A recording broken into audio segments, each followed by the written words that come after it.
sa asilala sa mga ginikanan, ang aton paghigugma dapat naton nga ibuhos sa aton mga anak. Mamaya. Gihan naton sila kag tupigan naton ang ilang pagkakalagay. si Ate Ann. Tuluan naton sila sa mahadlok sa Diyos.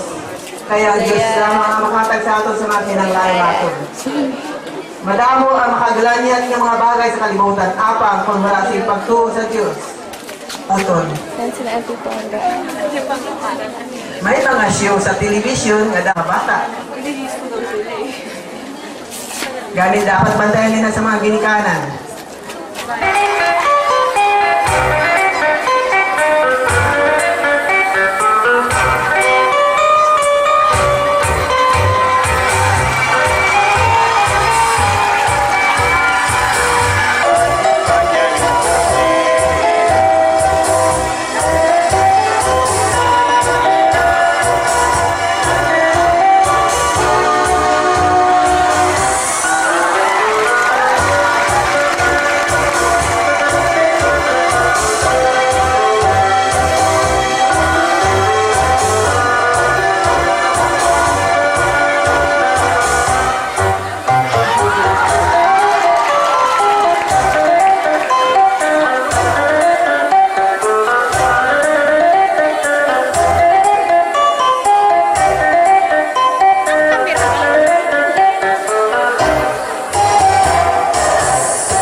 Tayo na yun, hindi na yung pagkanon.